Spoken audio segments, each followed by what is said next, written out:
Welcome to This Side of 50 with your host, me, Milton K. Smith.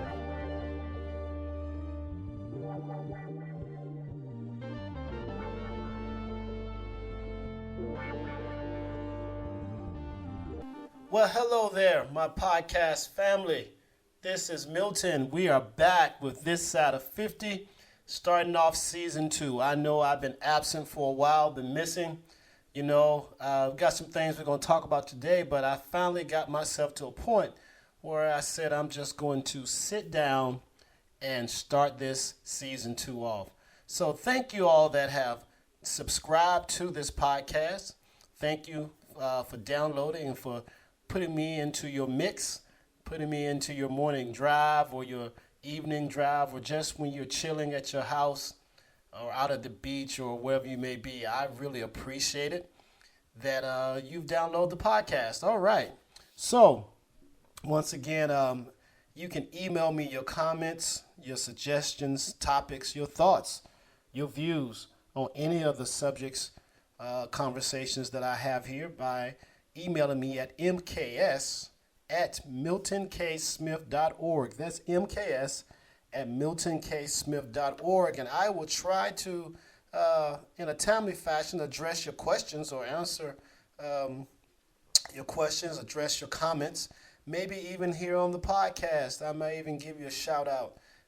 We ask that everything be done with respect and that everyone has their own opinion. You are entitled to your opinion. And this is just a conversation, all right? So there's no right, no wrong. I'm just giving my viewpoint. You can agree, you can disagree, but we all can still live peaceably together.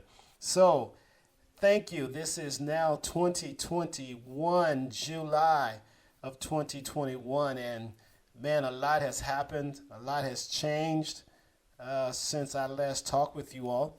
The world is opening back up again. And here we are once we're back open. Looks like we're on the verge of maybe another worldwide closure or worldwide impact from this virus, COVID-19. I don't know if I'm going to talk about that today. I had something I really wanted to share with everyone on today, and that is mental health. June was Mental Health Month, and a lot of awareness was brought to different mental illnesses and mental issues that people deal with on a daily basis. So I wanted to start off season 2 talking about mental health, and then if I get an opportunity to venture into some other topics, we may do that. If not, download, hit the subscribe button so you can keep abreast of every new episode that's going to happen here on This Side of 50. So Mental Health Month was June, and I found myself, and we'll have a moment of translucency here. People often say they're going to be transparent. I use the term translucent because I never really share everything. You cannot share everything with everybody, and some things are not meant to be shared with, on a worldwide platform like we have here with social media, podcasts, and things like that. Some things you share with people one-on-one, as I think you're led to. But with Mental Health Month, I wanted to address those of us who are challenged with PTSD, post-traumatic stress syndrome. Post-traumatic stress syndrome. I'm not going to use the word disease, but post-traumatic stress disorder is what I would say. And I want to address that because that's one of the challenges, struggles that I have. I had to come to a realization that I am a sufferer. I am a person with post-traumatic stress disorder or PTSD, and then bring myself to the realization to get help. So if you miss anything else that I may say over these next 15, 20 minutes, I want you to hear this loud and clear. If you're struggling with any type of mental illness, it is okay to get help. It's okay to have a therapist. It's okay to seek help from someone, to admit that you're having issues. Your mental health is the most important thing. It's right up there with your physical health, your mental health. You want to be healthy physically, and you also want to be healthy mentally. So don't let anyone I don't want to use the word bully, but don't let anyone intimidate you or make you feel a certain kind of way because you admit to having mental challenges. It's okay. It's okay. Coming from my church background, Christian background, a lot of times those that wrestled with mental issues were often demonized. Therefore, they wouldn't admit it, wouldn't own up to it, or they wouldn't seek the proper medical help for their issue because they didn't want to be ostracized, didn't want to be labeled. But things are changing, and it's okay not to be okay. Some of my symptoms definitely stem from my time in the military, and won't go into too much of that. And then some other instances in my life that help compound the symptoms and the symptoms of PTSD. Everyone has a different story. Everyone goes through tests and trials. It's how you deal with those tests and trials that's most important. So I'm not here to say that everyone that goes through depression or everyone that deals with any kind of emotional outburst has post-traumatic stress syndrome. But when you find yourself in those states, in a state of depression for long periods of time, or even thinking about harming yourself or harming others, that's when you have to decide that you need to seek professional help.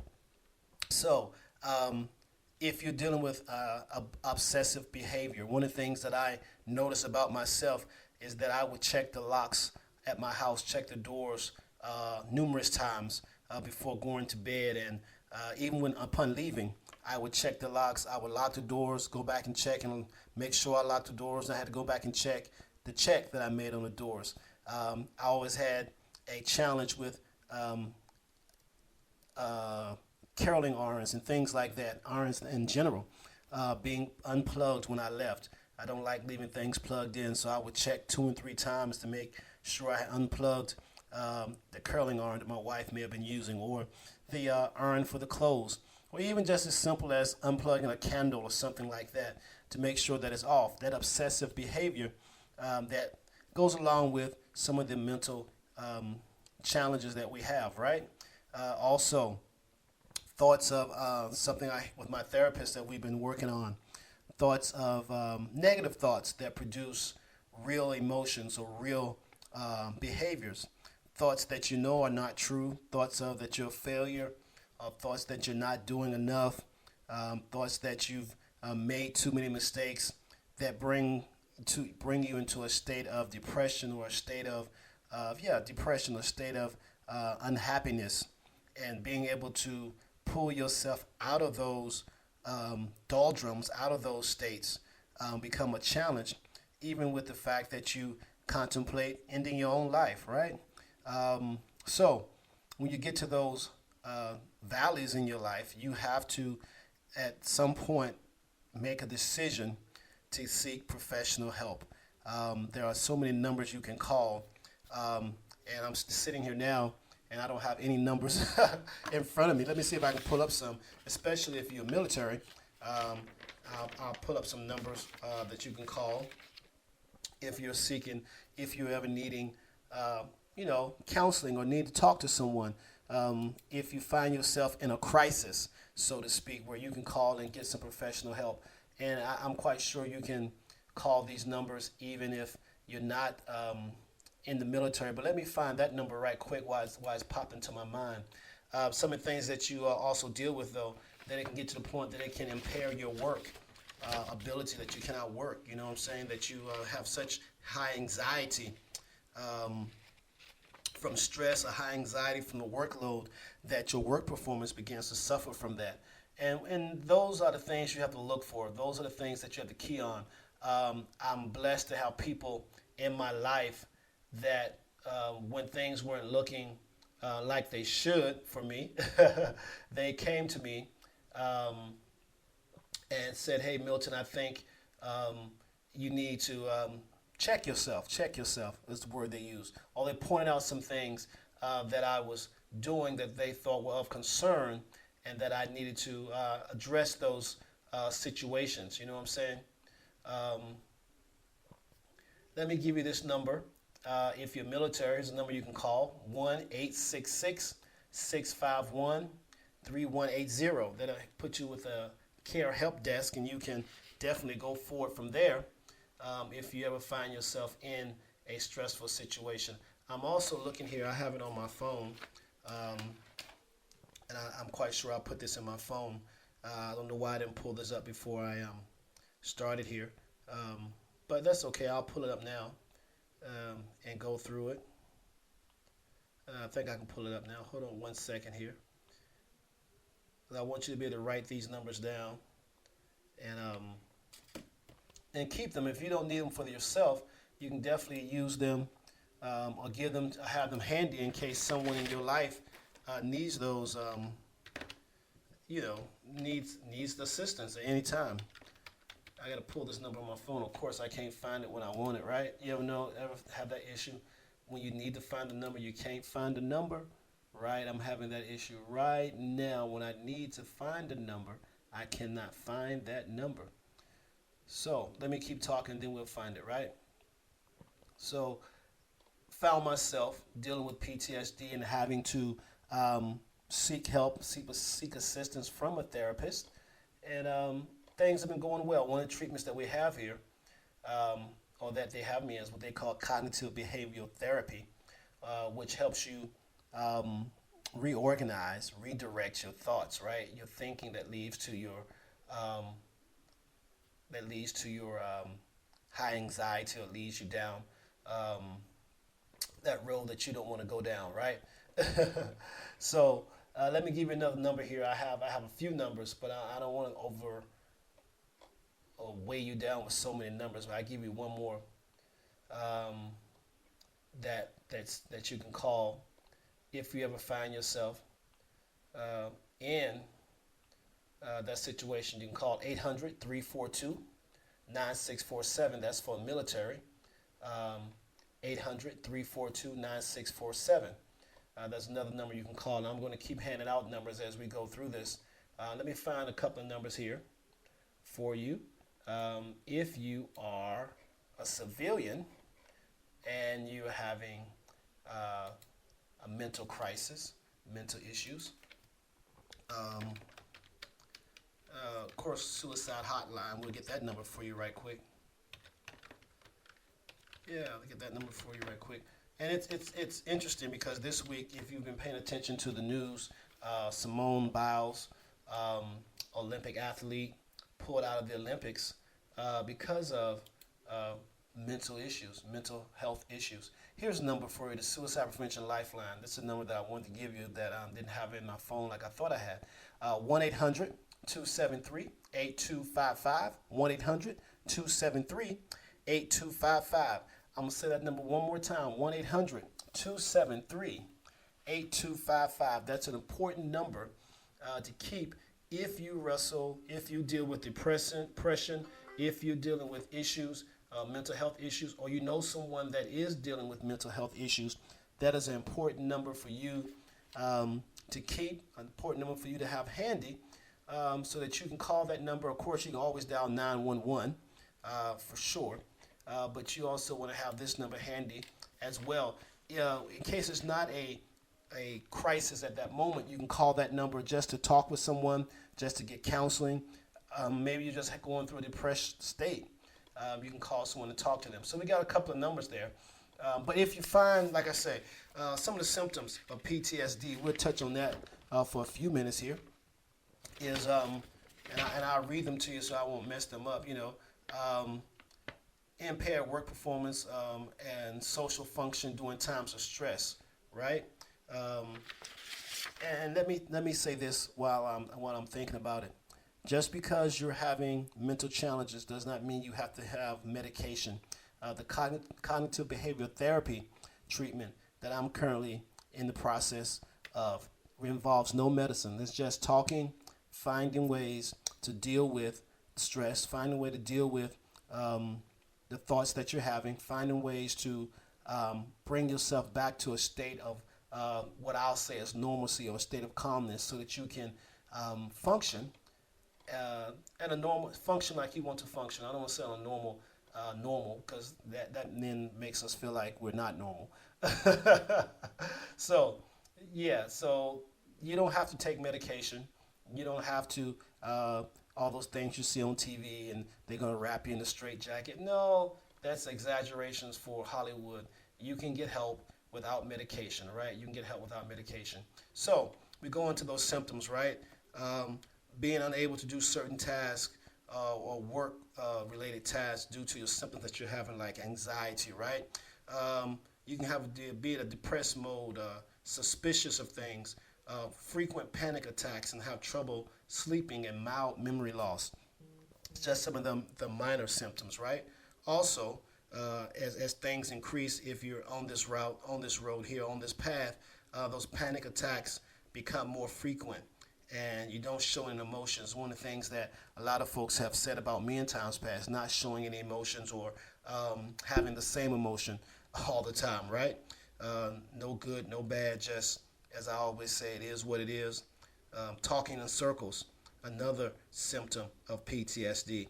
Poor short-term or long-term memory, or just disturbances in your motivation or your mood and trouble maintaining and making relationships. All those are symptoms that if you're experiencing those and you're listening to this podcast, or you have family members or loved ones or friends that are experiencing those, it's worth checking into, right? Worth checking into. Having impairment in your thinking or your mood, and we might have said that already. Having obsessive rituals that interfere with your daily activities. We talked about that. Thoughts of suicide. Some of those obsessive rituals like continuously washing your hands. Irrelevant speech or illogical and obscure speech. We talked about panic and depression that impairs your function, impairs your ability to function, right? Periods of violence and disorientation, getting lost.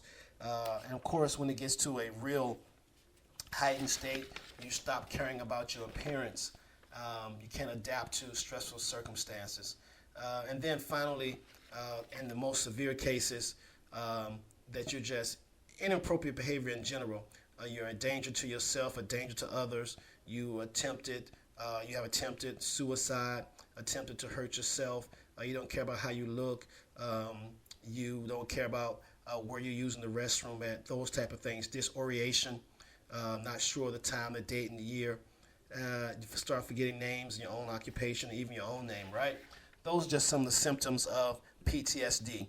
Now, I suggest anyone that if you're having any of those symptoms and they're persistent, or someone has maybe brought to your attention that you have some of those symptoms, that swallow your pride and seek help. If you're military, once again, I give you that number. If you're in the military, one of the numbers that you can call, there are so many, but one of the numbers that you can call is 877. It's a different number from the first one, 877-927-8387. There's a number you can call, 800-342-9647. That's the number that you can call if you're military. Or if you're non-military and also military, you can call the National Suicide Prevention Lifeline, which is 1-800-273-8255.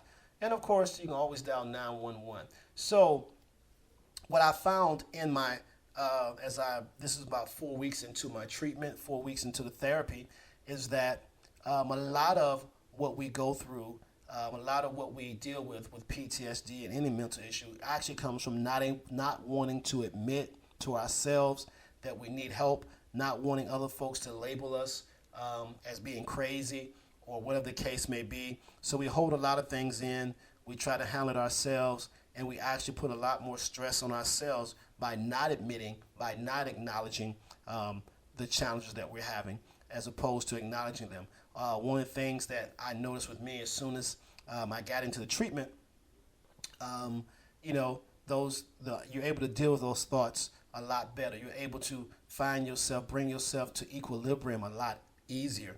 Now, someone may say, well, Milton, pastor, whatever you want to call me, why would you open up about such a topic? I want to encourage other people who may have less symptoms, similar symptoms, even greater symptoms than what I have experienced, to get help, to seek help. There's nothing wrong with that. Once again, that does not mean that you're abnormal. That does not mean that you're crazy. It does not mean that you should be locked up. It means that you have experienced some things in life. My phone went off right there. It means you've experienced some things in life that have caused you cause stress, and you are having challenges dealing with that, and you're having challenges coping with those things. Now, on the surface, you look normal. No one knows you're having any kind of challenges. If you're like me, you have to be around me. You have to know me. You have to be close to me, even to recognize any of those symptoms, because you can function. A lot of us, many of you, function daily, and you function well because you can. You've learned to I'm not going to say hide the symptoms, but you've learned to deal with those symptoms as best as you can. I want to encourage you that there's a better way. I want to let you know that there's an easier way to deal with them, and there's treatment that can help you manage. I'm not going to say that it's going to cure you. I'm not going to say that you'll never have another panic attack, another anxiety attack, or that you won't have another depressing thought. I'm not going to say anything like that, but you will definitely learn how to effectively deal with those thoughts, deal with those things. So, once again, that number for the National Suicide Prevention Hotline is 1-800-273-8255. 1-800-273-8255. And then if you're military, I gave you this number here as I've done before. Here's another number for the military, 877-22-8387. 877-22-8387, along with this number, 800-342-9647.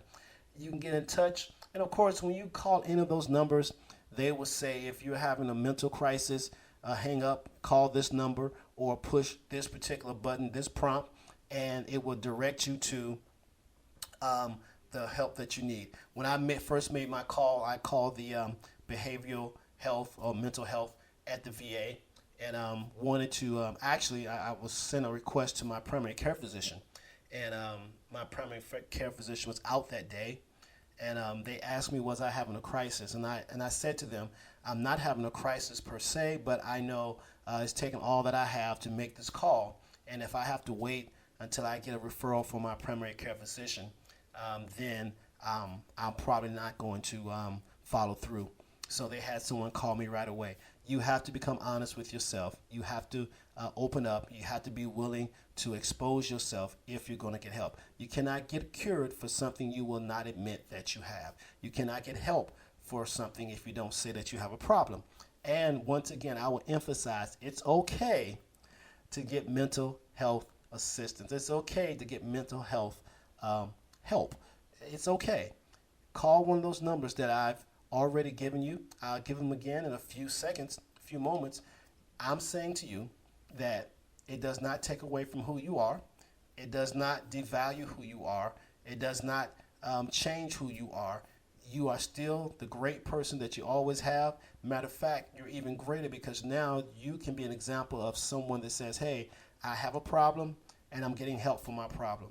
I have something that I need help dealing with, and I'm wise enough, I'm mature enough to get help for that. And then you can help others. You don't know how many folks that you can influence to get help just by you stepping out and getting help for yourself. Once again, does not mean that you're crazy, does not mean that you are a lunatic and need to be in a straitjacket and they're going to lock you in an asylum somewhere. No, that just means you've recognized some deficits, some challenges in yourself, and you want to be better, not just for yourself, but for your family, for your children, for your loved one, for your friends. And that's the thought process you have to have, that you want to get better. Everyone listening to me, you should want to be better physically. We go to the gym, we work out, so we want to get our bodies in shape. We want to be healthy so we can live longer. Same thing with your mind. You want to make sure that your mind is healthy so that you can live longer and live peaceably, live a better quality of life,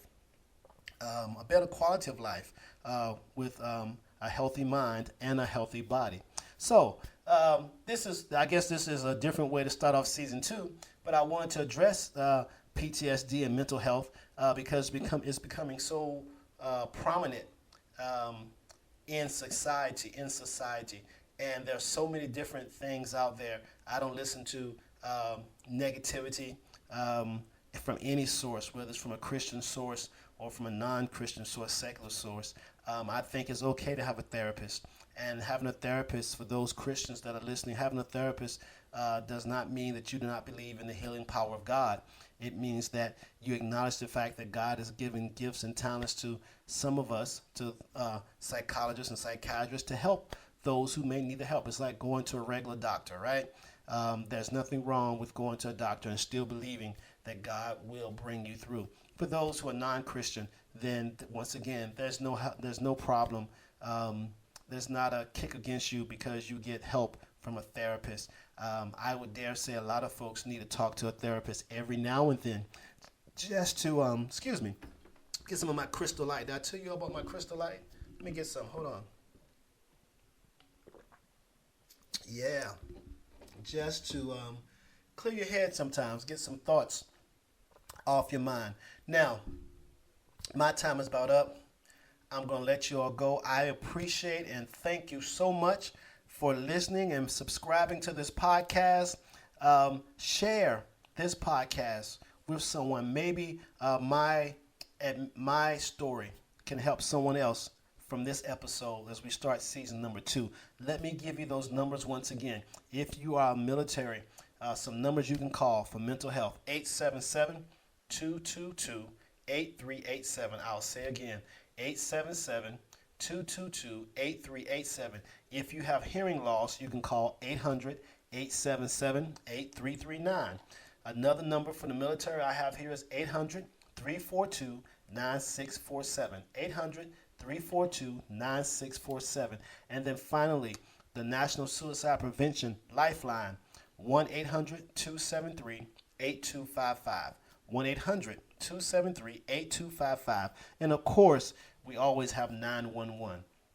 If I could be of any assistance to you as far as mental health and improving your quality of mental health, feel free to email me at mks@miltonksmith.org.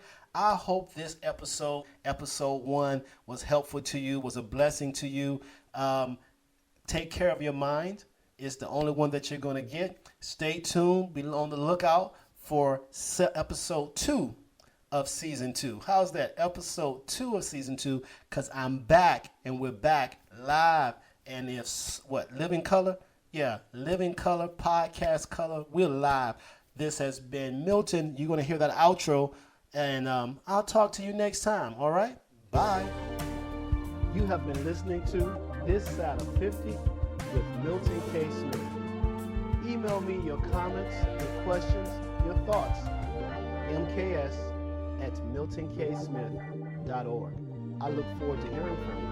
I'll talk with you next time.